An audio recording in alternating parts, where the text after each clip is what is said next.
Uy! Miss! Miss! Ano ba naman? Kala nga, diyan ka nga lang muna. Okay? Inumaga na nga kami. Dinada. Sabi ko na eh, dinedire-diretso namin to. Wala namang bahay dito eh. Uy, miss. Hindi naman kita pwedeng pabayaan na lang.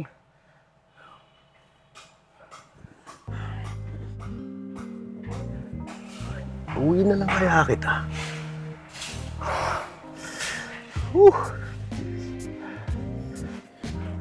Ba naman, ma'am? Bigat mo naman. Uy! Uy!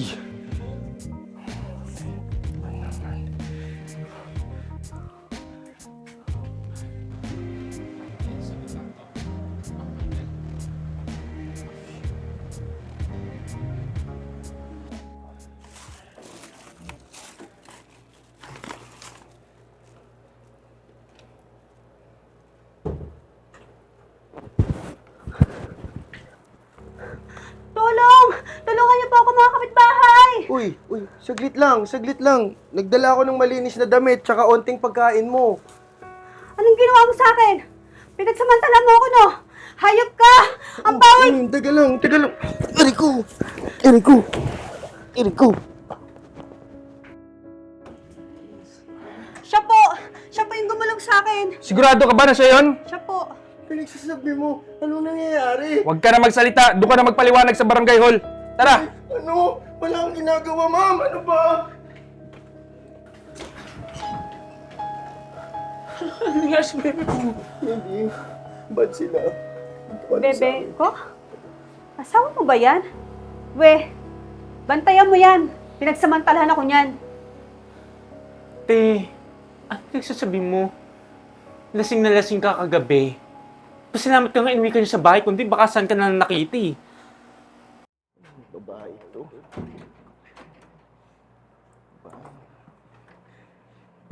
Ito. Besi na to. Ano eh, pasahero ko. Hindi ko naman pwedeng iwan. Lasing na lasing. Nangangamoy siya. Ano ba naman, hindi ako marunong magtanggal ng damit ng babae. Pwede tulungan mo na lang ako. Wait lang, check lang. Baka may... Ito. Kasya naman siguro sa kanya to. Be, can you get some warm water na lang? Ako nang parang part sa kanya. Thank you. Warm water. Okay, got it. Pero, wala na ako sa plot. Siyempre! Punong-puno yung suka yung damit mo. Ako ang naghubad at ako ang naglaban ng damit mo. Pasalamat ka. Paano kung pagkagawin to? Kakashower ko lang. So dirty. Dave talaga. Be, sorry be. Oh my God. Ate, saglit lang to. Oh my God. Oh shit.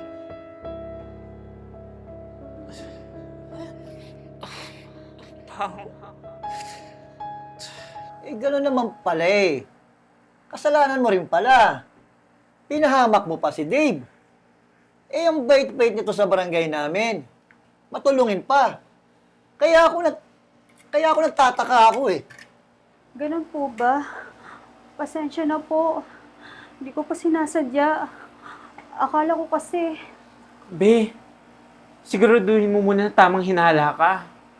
Uwi-uwi ka lasing eh. Alam mo ko ba mong tao, tanga ka? Pasalamat ka na nga lang, si Dave ang nakapulot sa'yo. Baka mamaya niyan, baka saan ka na pinulot? Hindi. Pasensya na po. Pasensya na po ulit sa inyong lahat. Pasensya na kuya. Pasensya na Kap. Hindi ko pa sinasandya. Sana mapatawad niyo po ako. Okay lang nito. Wala namang naagabyado. Pasensya ka, Kap. Pasensya ka po. Te, hindi ka bet ng babe ko. Hindi yan sumisisi ng perlas. Kung gano'n naman pala, di malinis naman pala ang konsensya ni Dave. Pero Nika, sa ganyang sitwasyon, mas mabuting mag-ingat ka sa mga kilos at iniisip mo. Kasi hindi biro yung bintang mo. Alam mo, Kap, tama ka. Te, mahal ako ni Dave. At alam kong mahal niya din ang mga kapwa niya. Nika, alam mo, naiintindihan ko kung bakit ka natatakot. Total, nandito na din naman tayo ngayon.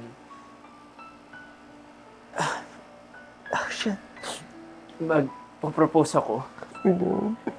Ha? Anong ibig sabihin mo, Besh?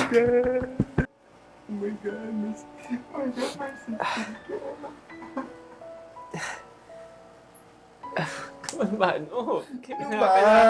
May sigting ka na eh. Bebe ko. Sa nangyari ngayon, napatunayan ko na ikaw yung gusto kong makasama habang buhay. Dave? Will you marry me? Hindi mo na tinatanong dapat yan eh. Yan eh. Yung naman, yes. Yes, baby, yes. Naman. Ganun.